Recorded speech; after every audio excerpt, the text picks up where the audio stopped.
దశాబ్దం రాజకీయ పోరాటం చేయగలిగే సత్తానిచ్చినాయి.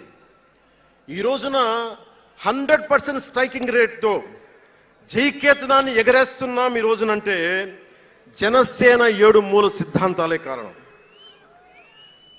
మీకు మొన్న మన జనసేన ఆవిర్భావ దినోత్సవం అని అనగానే పవన్ కళ్యాణ్, నేను ఎంత పేరుందో నాకే తెలీదు, ఇంగ్లీష్ పేపర్లో కూడా రాస్తారా నా పేరు అనుకుంటాను అప్పుడప్పుడు. ఏదో నేషనల్ పేపర్లో ఢిల్లీ నుంచి ఎవరో తెలుగు జర్నలిస్ట్ పంపించలే, హిందీ జర్నలిస్ట్ పంపించారు నాకు. Pawan Kalyan changes his ideology left right and centre అని. అంటే వీడి అవసరాలకి ఎలా పడితే అలా మార్చేస్తాడని నాకు అనిపించింది. అలా ఎలా పడితే అలా మార్చేసేవాడు 11 సంవత్సరాలు పార్టీని నడపగలడా? 7 సినిమాలతోటి సూపర్ స్టార్డమ్ రాగలదా? నేను వద్దనుకున్నా ఓజీ అని అంటా ఉంటారు, అవన్నీ వస్తాయా? 2007లో నేను కామన్ మ్యాన్ ప్రొటెక్షన్ ఫోర్స్ పెట్టినప్పుడు చాలా మంది నాకు ఇష్టమైన నాయకులు, ప్రభావితం చేసిన నాయకులు, ఒకరితో ఒకరికి సంబంధం లేదు. ఒకళ్ళు నారాయణ గురు అయితే ఇంకొకళ్ళు షెగువేరా,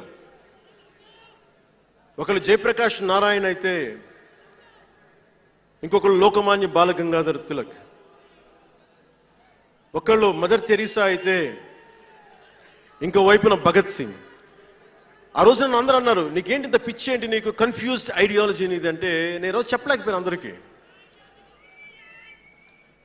పవన్ కళ్యాణ్ ఐడియాలజీ ఏంటంటే ఇంత భిన్నమైన వ్యక్తుల్లో ఏకత్వం చూడగలగడం పవన్ కళ్యాణ్ ఐడియాలజీ. ఆ ఏకత్వాన్ని చూడగలిగాం కాబట్టి ఆ 7 సిద్ధాంతాలు వచ్చినాయి. నాకు ఒక్కొక్కరిలో నాకు నచ్చిన అంశాన్ని తీసుకొని నాకు వ్యక్తిగతంగా బలం ఇవ్వడం చూశాను. అది నా మీద ఎంత ప్రభావితం చూపించింది, అది ఎంత సక్సెస్ ఇచ్చిందో కూడా నాకు తెలుసు. అంటే నేను అందరిలాగా నేను కాలేజీలకి యూనివర్సిటీలకి వెళ్ళా, డాక్టరేట్ లేకుండా పోవచ్చు, యూనివర్సిటీస్కి వెళ్ళి ఉండకపోవచ్చు, కానీ జ్ఞానాన్ని సముపార్జించటం నా చిన్నప్పటి నుంచి ఈ క్షణం దాకా నేను ఎప్పుడూ ఆపలా, ఎప్పుడు నేర్చుకుంటానే ఉన్నాను. అంటే చిన్నప్పుడు ఇలస్ట్రేటెడ్ వీక్లీలు, ఫ్రంట్ లైన్ మ్యాగజైన్లు, న్యూస్ పేపర్లు, సోవియట్ భూమి పత్రికలు, చరిత్ర, సంస్కృతి పుస్తకాలు, సాహిత్యం, ఫిలాసఫీ, ఫారెన్ అఫైర్స్ ఇవేమి చదవటం ఆపలా ఇప్పటిదాకా. అవన్నీ సామాజిక, చారిత్రక, రాజకీయ అంశాల మీద అవగాహన లేకుండా ఎందుకు పార్టీ పెడతాం? దేశ విభజన, కలోనియల్ చరిత్ర, తిరుగుబాట్లు, చిట్టాగాంగ్, విప్లవ వీరులు, తాకట్టులో భారతదేశం, యాడమ్ స్మిత్లు, మాల్థూసియన్ థీరీలు చదవకుండా, అర్థం చేసుకోకుండా పార్టీ పెట్టేస్తామా? అంటే ఇవన్నీ ఇంత అవగాహన, ఇంత సామాజిక పరిజ్ఞానం సినిమాలు చేసుకునే వాడికి ఎలా ఉంటుంది అవగాహన అని? అదే కదా. అంటే దానికోసం ఎలా పుట్టాలండి? ప్రత్యేకంగా తెల్లగడ్డం వేసుకుని పుట్టాలా అండి? ఆకాశంలోకి చూస్తా తెల్లగడ్డం వేసుకొని సామాన్యుడికి అర్థం కాని లిటరరీ టర్మ్స్ తోటి మాటల్ని మాట్లాడాలా? పోనీ పార్టీ పెట్టాలి అంటే నాన్న ముఖ్యమంత్రి అయి ఉండాలా?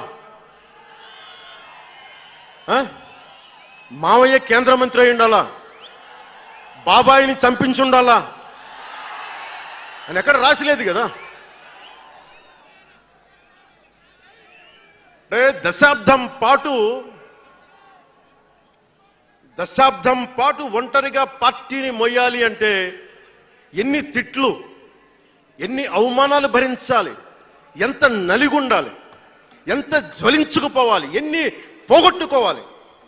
వ్యక్తిగత జీవితం నుంచి నా ఆరోగ్యం దాకా అన్ని పోగొట్టుకుంటానే వచ్చాను. దానికి ఈ జయకేతనం నాకు ఆనందాన్ని ఇచ్చింది. ఎందుకు చెప్తున్నానంటే ఆరోగ్యం గురించి.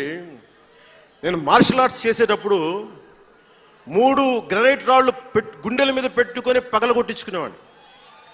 ముగ్గురు 9 ఏళ్ల పిల్లలు 8 ఏళ్ల పిల్లలు ముగ్గురిని ఒకళ్ళని ఇలా పట్టుకుని ఇంకొకటి భుజాల మీద ఎక్కించుకుని గుడుంబ శంకర్లో మోసుకొచ్చినంత బలం ఉంది. చూడడానికి బక్కగానే ఉంటా, కానీ బలం అపారం ఉండేది. అలాంటి నేను ఈ రోజున నాకు రెండో కొడుకు నేను ఎత్తుకోలేను. పెద్ద కొడుకుని ఎలాగ ఎత్తుకోలేను అనుకోండి, అది వేరే విషయం. నా రెండో కొడుకుని చిన్నోడు 6 7 సంవత్సరాలు, వాడిని ఎత్తుకోలేను నేను. అంత బలహీన పడిపోయాను. కానీ బలం తెచ్చుకుంటాం మీ అందరి ఆశీస్సులతోటి, బద్దలు కొడతాం మళ్ళీ. అంటే రాజకీయాల్లో ఉండాలంటే 2 పిచ్చి పవర్ హంగ్రీ ఉండాలి, లేదా బలమైన సైద్ధాంతిక బలమన్నా ఉండాలి. వ్యక్తిగా ఎదగాలి, పదవే ముఖ్యం, అధికారమే ముఖ్యం. దానికోసం గుండాల్ని వాడుకుంటాం, మర్డర్లు చేయిస్తాం, వేల కోట్లు దోచేస్తాం, కులాలని కెలికేస్తాం.